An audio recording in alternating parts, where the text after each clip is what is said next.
My full name is Martina Maria Hamilton, however known as Tina. My employer is Hutchison Care Homes in Antrim, and I'm the senior daycare in Broomhill.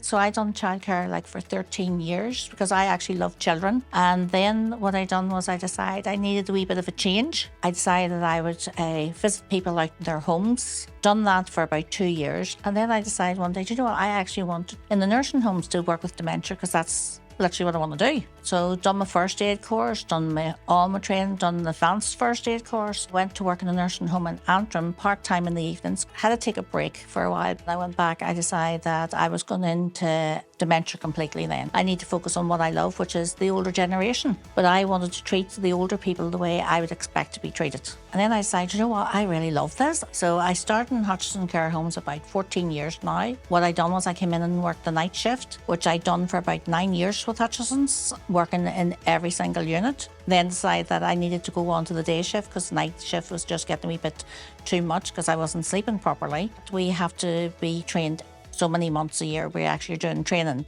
So you're doing online training, you're also doing one-to-one training at the same time. You have to do dementia training, you have to do personal care, everything you have to know. So then it was put to me about 6 years ago, would I be interested in doing the medication? I have dyslexia, okay? I'm great at maths, okay, but my writing and spelling would be terrible. So literally I decided I couldn't do it, was afraid to do it, turned it down. Left then for about 9 months, came back and was offered the job again and was encouraged by my manager. Done my course, no problem, done the medication. But the post then came available for the senior care. But the qualification was needed then that you had to have an NVQ3. So I asked, can I not just do the NVQ3 with you? I mean, I'm prepared to do it because I know the job, and I love my job. And I was offered then, not a problem. So I signed a contract to do the NVQ3. I had 2 years to do that. I needed to prove to myself that I can do this, and I will show the younger ones that, I may be old, but I know I can do it if I put my mind to it. And the encouragement of my husband, I was actually even encouraged to do, after the NVQ3, to go for the NVQ5. If that had been offered to me 10 years ago, I'd have done it, but not now. So literally what drove me to do it was the experience that it would actually give me in learning more of what I'm actually doing, being more qualified in my job as well, helping me in my day-to-day work, understanding what needs to be done at the same time. It actually gave me the confidence to do my job even better. So I've done first aid, I've done the dementia training, COSH training, I've done personal hygiene. Oh my God, the list goes on and on. There's about 25 of them in total that I have to do. We would do manual training as well, one-to-ones training as well. Medication training is done because you have to be trained in medication, and that's updated all the time. They're making sure that you know exactly what you're doing, but there's a whole list. It's important because it changes all the time. So regulation changes all the time. You have to know exactly what is allowed and what's not allowed. Like moving and handling, what was allowed years ago is not allowed now by no means. So you have to keep your training up to date because the legislation changes on everything. And that's why I keep doing it. And I love doing it.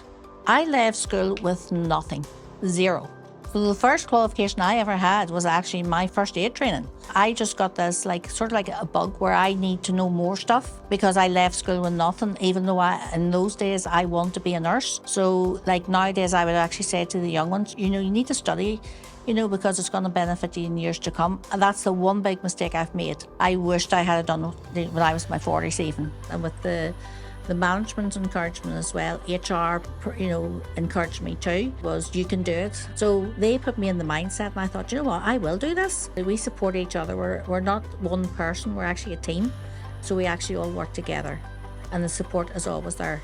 Since I became a social care worker, I just want to learn more. I just know I have this hunger. I need to learn more. I would say my manager has actually been my mentor, because with her, I've seen what she can do, and that's encouraged me to go for it. And she's always said, just do it. And if you really want to do a certain job, you go for it, no matter what. And they can always get support because there's plenty of people out there to support them at the same time.